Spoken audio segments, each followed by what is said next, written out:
Olá a todos, aqui é o professor Webster, professor de Geografia. Hoje nós vamos começar um conteúdo novo, que é o conteúdo acerca das macro-regiões brasileiras: Norte, Nordeste, Centro-Oeste, Sudeste e Sul. Hoje, especificamente, nós vamos fazer uma aula introdutória para conhecermos melhor a região norte do Brasil. Por isso que o título da aula é Conhecendo a região norte. A primeira coisa que vamos ver sobre as características físico-naturais e político-administrativas da região norte. Com o passar das semanas, nós vamos aprofundar esse conteúdo e compreender outras características específicas da região, principalmente da parte ambiental, social, econômica e administrativa. A primeira coisa, o nosso país é dividido em 5 macro-regiões. Macro vem de grande, ou seja, o Brasil é dividido em 5 grandes regiões que todos nós conhecemos. É a região Norte, Nordeste, Centro-Oeste, Sudeste e a região Sul. Como foi que essa regionalização ocorreu? Essa regionalização existe para poder administrar corretamente o território. Essa regionalização, como nós sabemos e vimos lá em fevereiro, se deu originariamente para organizar o território a partir de uma visão regional, ou seja, dividir o espaço em áreas com culturas e história mais ou menos semelhantes, para que a ação dos governos, dos estados, principalmente acerca de investimentos prioritários, possam ser realizados.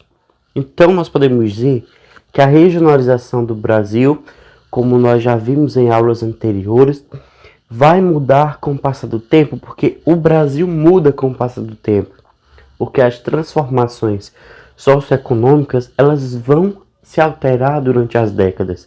Ou seja, se nós formos comparar, por exemplo, a região Nordeste de 50 anos atrás e a região Nordeste de hoje, são totalmente diferentes. Mas por quê?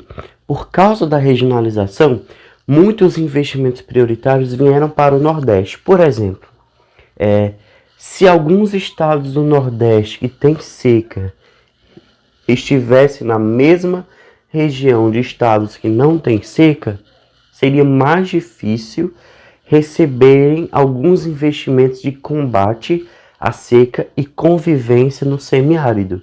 O que é que vai acontecer?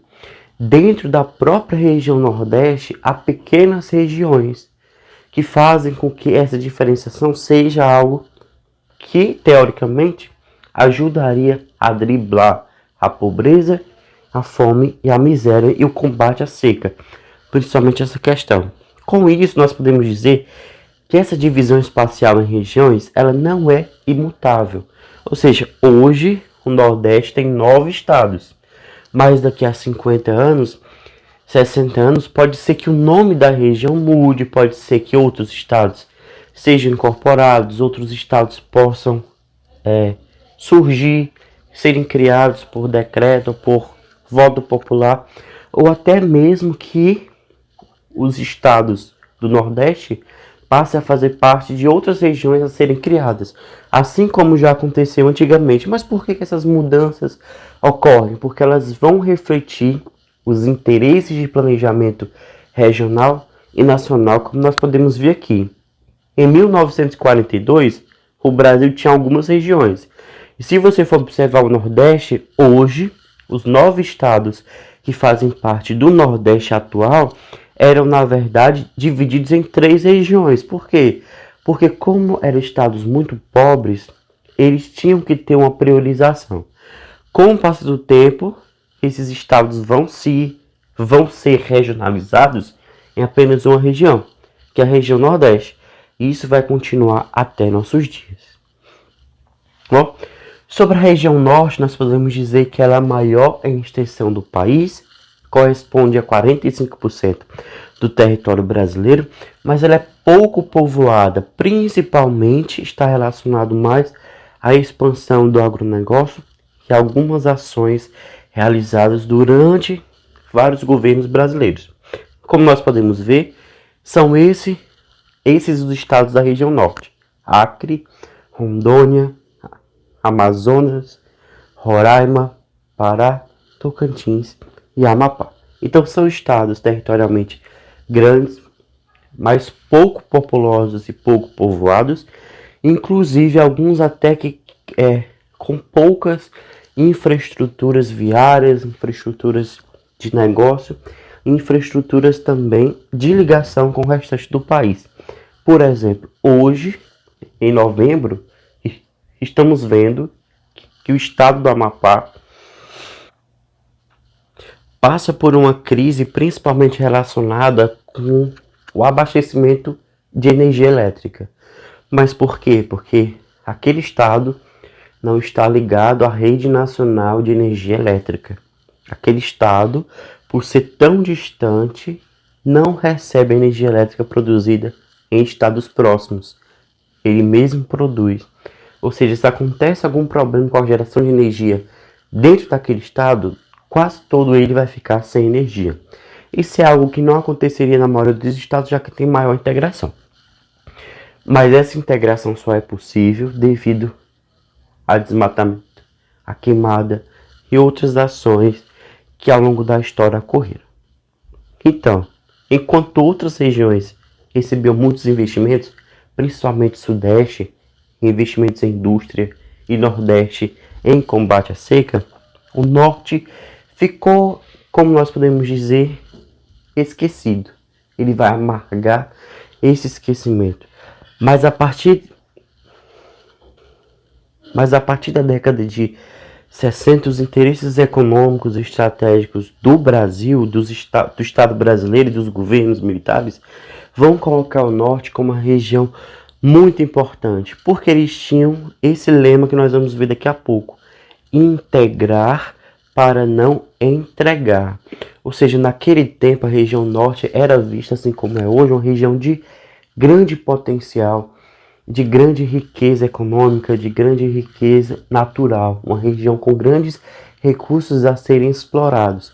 Mas essa exploração não estava acontecendo. O que isso quer dizer? Que muitas vezes aquela região era vista por outras potências mundiais, principalmente Estados Unidos e potências europeias, como uma região a ser incorporada, a ser invadida para seus recursos serem utilizados. Só para você ter ideia, ainda na década de 60, vários países europeus estavam tendo colônias na Ásia e na África. Qual era o medo dos governos militares brasileiros? Que essas potências mundiais, Estados Unidos, Inglaterra, França, eles invadissem a região norte e ocupassem a região norte. Como tinham poucos brasileiros e a presença do Brasil era muito pouca na região norte, o que os governos fizeram? Os vários governos militares vão investir prioritariamente na região para criar infraestrutura e incentivar a sua ocupação. Como nós sabemos, esse processo foi muito violento, foi abrupto, rápido e fez com que centenas de milhares de pessoas saíssem de outras regiões do país, principalmente do Nordeste, em direção ao Norte. São pessoas pobres, pessoas que fugiam da seca e iam para a Amazônia com promessas de terra, de casa e de possibilidades de emprego e melhoria de vida. Quando essas pessoas chegavam lá, viam algo totalmente diferente. Uma região sem infraestrutura, uma região sem condições financeiras para lhe sustentar. Muitas pessoas morreram de doenças que só existiam na floresta e que não existiam no Nordeste. Muitas doenças como malária, gripe amarela.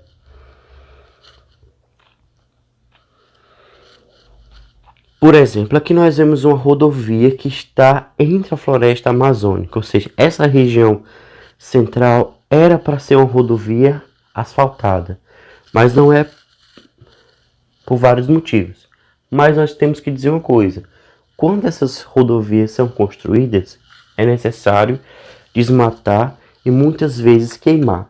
Outro problema grande é que essa região toda fica acessível para pessoas desmatarem queimarem e invadirem essas terras. Muitas dessas terras são públicas, são terras do governo federal, terras do exército, etc. Mas quando essas pessoas invadem essas terras, elas estão, portanto, fazendo de uma forma legal. Mas não pense que quem invade essa terra é a pessoa pobre, é a pessoa miserável. Geralmente são grandes empresas, grandes latifundiários, grandes donos de terra que colocam fogo na mata. Eles desmatam, ateiam fogo para poder expandir a sua área produtiva. Isso é algo ruim que causa vários impactos ambientais, socioambientais e também a extinção de espécies. Outra coisa importante que eu falei, que essa abertura econômica, essas infraestruturas vão fazer com que centenas de milhares de imigrantes nordestinos se direcionem ao norte. Mas claro, eles vão sem perspectiva de emprego, sem perspectiva de qualidade de vida, mas fogem também da fome aqui no Nordeste. Outra coisa importante que aconteceu e que ainda continua, a exploração dos recursos minerais. Porque durante o período militar, vários setores foram priorizados na região, principalmente a agropecuária, a indústria e a mineração. Por exemplo, aqui na imagem nós vemos uma área de mineração que fica no Pará. Tudo isso aqui era uma serra. Essa serra, ela está quase praticamente extinta. Mas por que fazem isso? Em busca de metais preciosos e outros recursos minerais.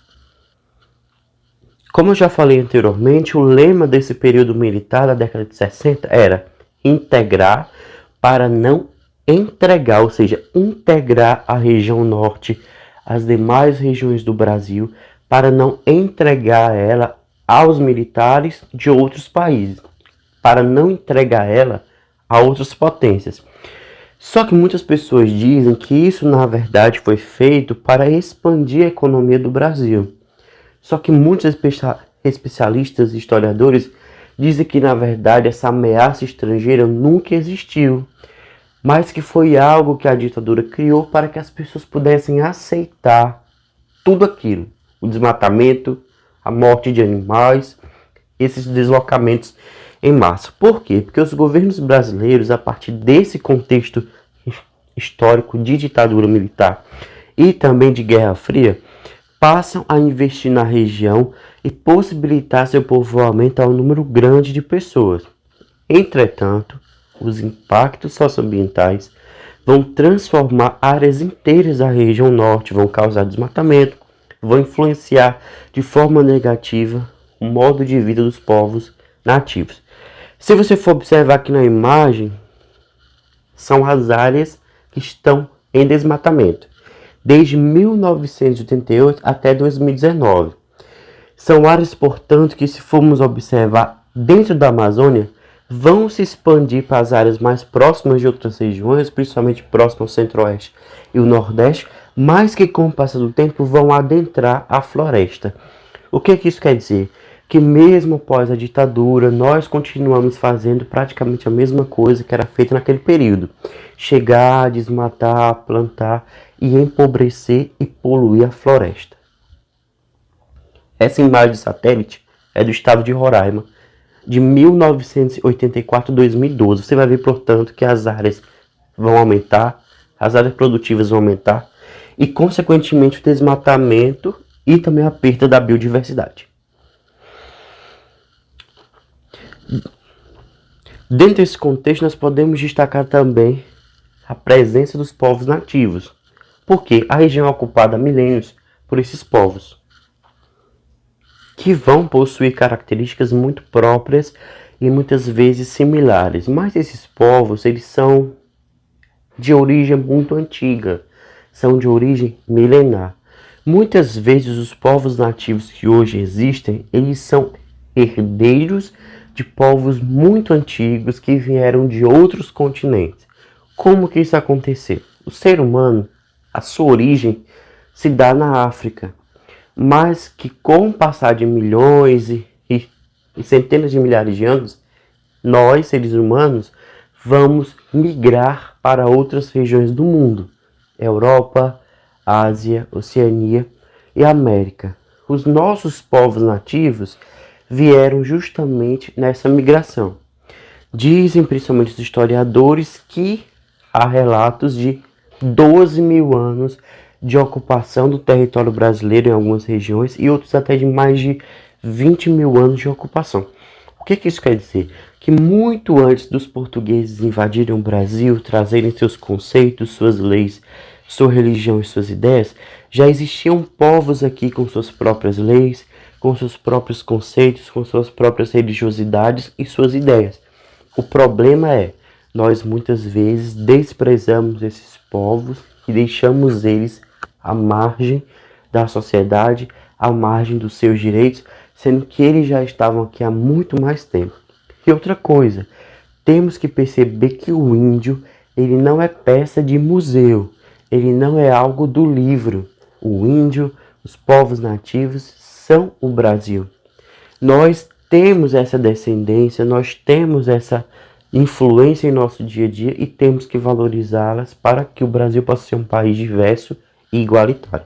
Nós podemos dizer, portanto, que há várias evidências de artefatos e objetos de cerâmica que são produzidos até hoje com características de antigamente.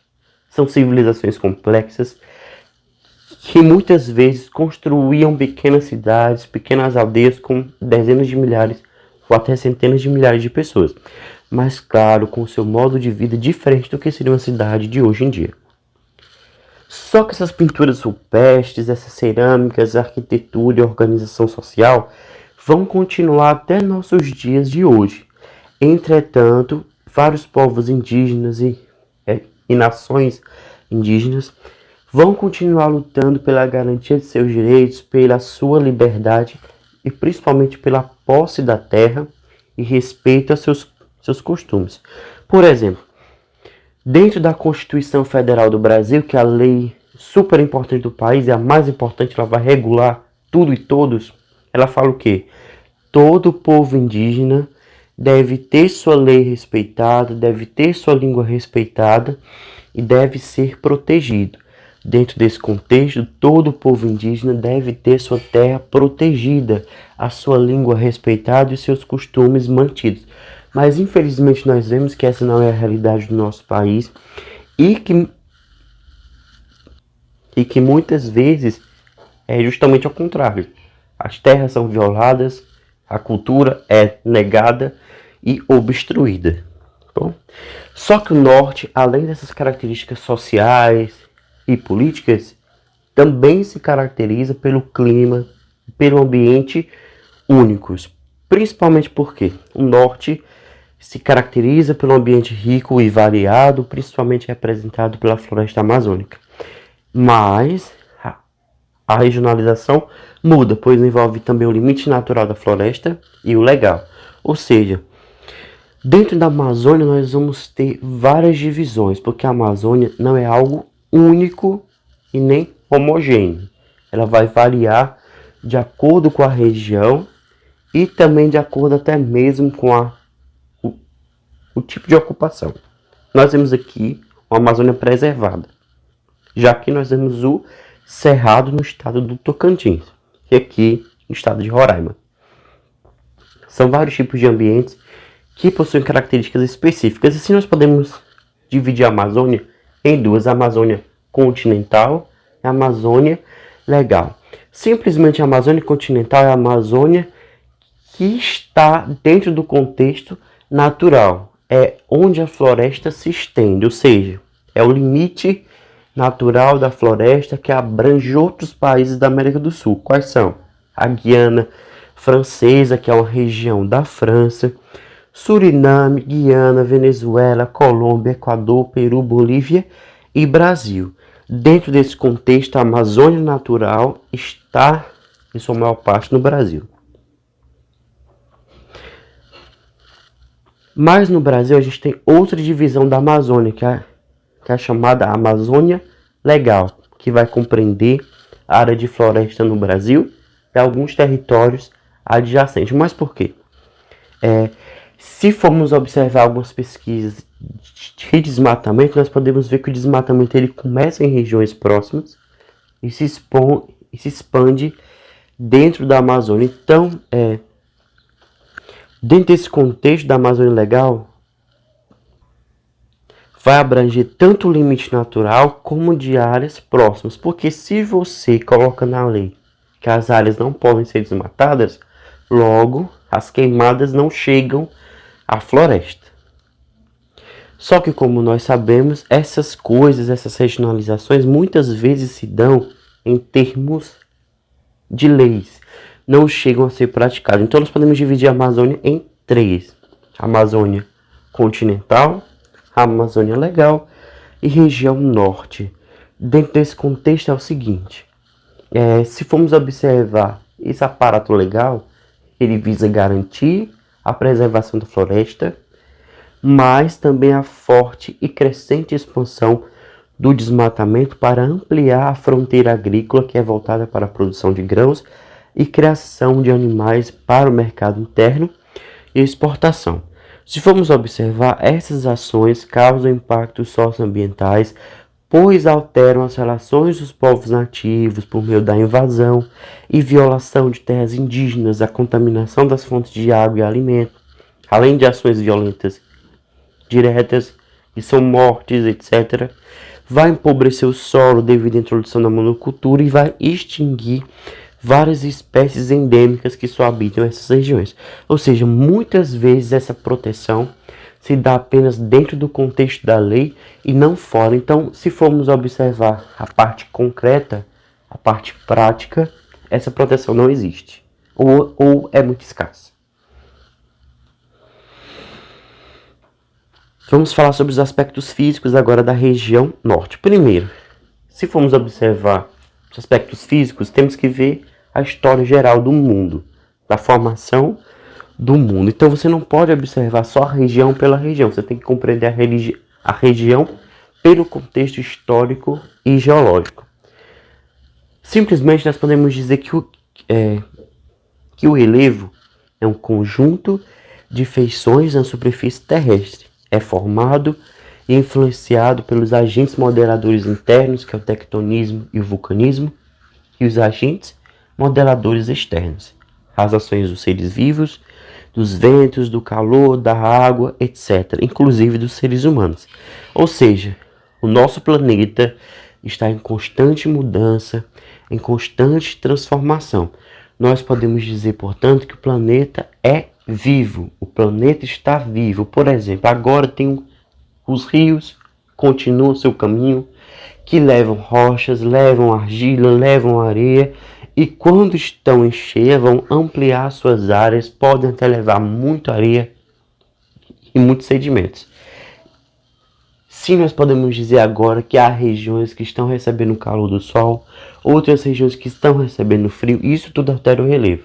Outras regiões que estão recebendo ação direta dos seres humanos na mineração, na destruição e outras ações. Assim nós podemos dizer, portanto, que o relevo está em constante transformação, mas ele muda de forma lenta. Por exemplo, aqui nós vemos as placas tectônicas se movimentando e com ela também há o movimento dos continentes. Ou seja, hoje a nossa configuração continental de América, África, Europa, Ásia, Oceania, Antártida, elas vão mudar porque elas são mutáveis. Elas mudam com o passar do tempo. Ou seja, se a regionalização que é produzida pelo ser humano muda, também essa configuração territorial muda. Dentro do contexto específico da região norte, nós podemos apresentar três tipos de relevo, que são as planícies, os planaltos e as depressões. As planícies vão conformar a maior parte do território, com destaque para as ações dos rios, que fazem parte da bacia amazônica, porque durante milhões de anos, como nós falamos, esses rios vão depositar sedimentos, vão transportar sedimentos e formar aquela planície. Ou seja, quando você observar a planície amazônica, aquela região plana, cheia de árvores, com vários rios, aquela região foi formada por esses próprios rios, com solos férteis, mas solos muito dependentes das ações tanto dos animais como das plantas. Sobre o relevo, nós podemos dividir em planaltos, depressões e planícies. Mas cada planalto, cada depressão, cada planície tem sua característica própria, como nós podemos ver. Geralmente está relacionada também com baixas altitudes. Esse relevo tem pouca declividade, vai facilitar a navegação, vai facilitar também a produção de alimentos, a criação de gado e também a livre circulação, que são alguns fatores que vão atrair muitas pessoas para lá. Ou seja, todos os aspectos ambientais que falamos devem ser observados em conjunto, porque a Terra é uma coisa só. Nós dividimos a Terra em clima, relevo, vegetação, sociedade, porque nós queremos compreender cada um. Mas, se formos observar a realidade geográfica real, a totalidade espacial, como Milton Santos fala, ela é única, ela é um conjunto que se relaciona, tem várias formas e vários conteúdos. Ou seja, o clima vai ser influenciado pelo relevo, o clima vai influenciar também a vegetação e tudo isso vai influenciar o ser humano e cada vez mais o ser humano vai influenciar também o clima, a vegetação e o relevo. Claro que em graus bem menores. Assim nós podemos ver que também essas elevadas temperaturas durante o ano estão associadas também à proximidade com o nível com o Equador. O que isso vai causar? Chuvas frequentes, chuvas abundantes, rios perenes, ou seja, se formos observar esse contexto ambiental, é uma região que é muito agraciada com muitas chuvas, com precipitações elevadas e que também vai atrair uma grande quantidade de pessoas devido a isso. Todas essas condições ambientais foram muito importantes para a geração de um tipo de vegetação muito específica. Tanto na Amazônia, existem dezenas de milhares de espécies de plantas que só existem lá. São plantas endêmicas que foram produzidas e evoluíram dentro do contexto daquela especificidade, ou seja, só existem lá, só podem existir lá e só sobrevivem dentro das condições que existem nessa região. Ou seja, essas características criaram as condições adequadas para a formação de uma gigantesca diversidade biológica. Tanto a vegetação como os animais vão ser específicos dessa região, vão ter características próprias e devem permanecer lá, porque assim o processo evolutivo as conduziu para serem diferenciadas de acordo com as características específicas apresentadas. Dentro dessa ideia toda, nós podemos resumir em 5 pontos.